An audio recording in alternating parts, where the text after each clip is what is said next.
ከብዙ ዘመናት በፊት እስራኤላውያን በፍልስጤማውያን አገዛዝ ስር በነበሩበት ጊዜ ለብዙ ዓመታት ልጅ ያልወለደች ሴት በእግዚአብሔር መልካምነት ልዩ የሆነ ልጅ ወለደች። ስሙም ሳምሶን ነበረ።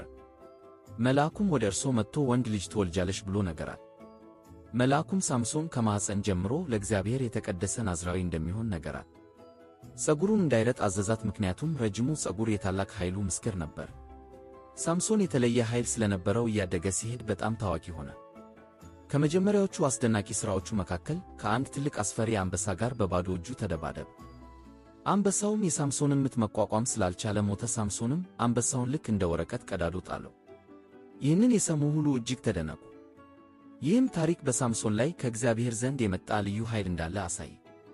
የሳምሶን ሕይወት በብዙ ጀግንነትና በተመሳሳይ ደግሞ በከባድ ችግሮችም ተሞልቶ ነበር። ፍልስጤማውያን በእስራኤላውያን ላይ የሚያደርጉትን ክፉ ነገር በመቃወም ዘወትር ከፍልስጤማውያን ጋር ይዋጋ ነበር። በአንድ ድንቅ ጦርነት ላይ ሳምሶን እጅግ ተግቶ ከመሬት ላይ የአህያ መንጋጋ አንስቶ በአህያ መንጋጋ 1000 የፍልስጤም ወታደሮችን ገደለ። የሳምሶን ኃይል አስደናቂ ነበር። ሁሉም ሰው የሳምሶን ኃይል ከእግዚአብሔር ዘንድ የተሰጠው ስጦታ እንደሆነ ያውቅ ነበር። ነገር ግን ሳምሶን ከፊቱ ሊመጣ ያለውን ችግር አላስተዋለም ነበር። ደሊላ የተባለች ፍልስጤማዊ ሴትን እጅግ ወደደ። ሳምሶን ደሊላን እንደወደደ በሰሙ ጊዜ ፍልስጤማውያን ደሊላን ተጠቅመው ከሳምሶን ኃይል ጀርባ ያለውን ምስጢር ለማወቅ ሳምሶንን ለማታለል ሞከሩ። ደሊላ የሳምሶንን የኃይል ምስጢር ለማወቅ ብዙ ከሞከረች በኋላ በመጨረሻ ሳምሶን ምስጢሩ ፀጉሩ መሆኑን ነገራት። ፀጉሩ ከተረጠ ኃይሉን እንደሚያጣ ነገራት። አንድ ሌሊት ሳምሶን ሲተኛ ደሊላ ፀጉሩን በፍልስጤማዊ ሰው አስረጠችው። ፀጉሩን ከተቆረጠ በኋላ ሲነሳ ደካማ ነበር። ፍልስጤማውያንም በቀላሉ ያዙት። በጣም ጨከኑበት። ዓይኑን አውጥተው ወደ እስር ጣሉት። ይህ የሳምሶን ሕይወት አሳዛኝ ክፍል ነበር።